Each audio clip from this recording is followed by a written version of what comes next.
10년째 OECD 꼴찌인 우리나라의 저출산 상황은 매우 심각합니다. 전 세계에서 가장 아이를 안 낳는 나라가 된 지 오래이지요. 출산율로는 이미 세계 꼴찌였기 때문에 더 이상 떨어질 곳이 없다고 생각했는데 또다시 바닥을 뚫고 역대 최저 수치인 0.78을 기록했기 때문입니다. 우리나라 저출산 정책은 지금까지와는 많이 달라져야 한다고 생각을 합니다. 저출산 문제의 심각성을 고려해서도 그렇고요. 또 방향성에 있어서도 달라져야 합니다.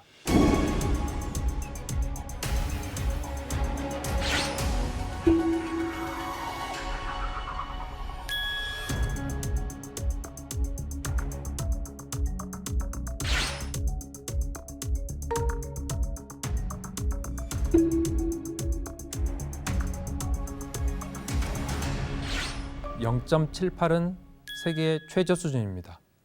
0명대는 우리나라가 유일하죠. OECD 회원국 중에서 비교를 해보자면 우리나라 다음으로 낮은 나라가 이탈리아인데요. 이탈리아만 해도 1.24입니다. 1990년대 독일 통일 직후에 동독 지역의 합계 출산율이 0.7명대로 떨어진 적이 있긴 했습니다. 한마디로 국가 체제가 붕괴해야 겨우 나올까 말까한 수치라는 것이고요. 정상적인 사회에서는 상상하기 어려운 상태입니다. 20대, 30대 젊은이들이 자주 하는 이야기가 있습니다. 저출산 문제가 심각한 건 알겠는데 내가 나라를 위해서 아이를 낳아야 하나? 라는 겁니다. 이 얘기를 들으면 기성세대들은 말문이 막힌다고 합니다. 요즘 애들은 이기적이라서 결혼하기 싫어하는구나.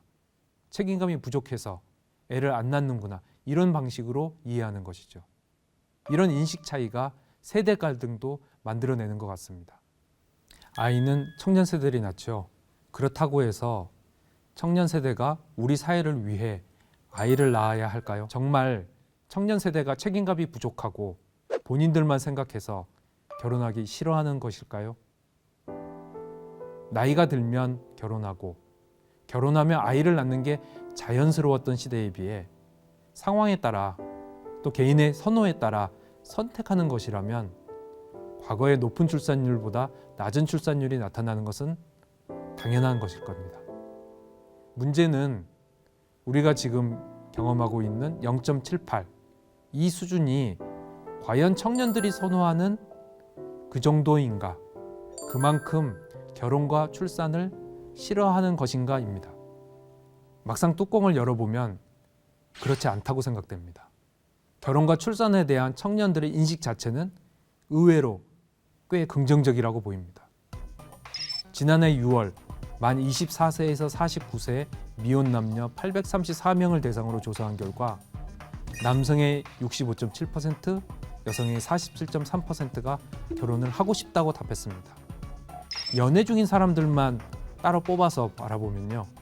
남성은 74.3%, 여성은 3분의 2 정도 되는 66.2%가 결혼을 원했습니다. 미혼 청년들이 생각하는 이상적인 자녀 수는 과연 몇 명일까요? 답변자의 절반 이상이 2명이라고 답했고 평균을 계산해 보면 역시 2.09명으로 2명에 가까웠습니다. 지난해 출산율인 0.78명과 간극이 커도 너무 크지 않습니까?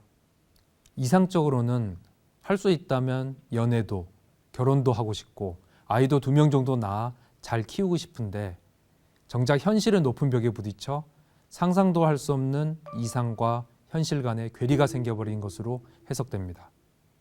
부모 세대가 어느 정도 예측 가능한 삶을 살았던 반면 현재의 청년들은 불확실한 미래에 대한 불안감이 최고조에 이르고 있습니다.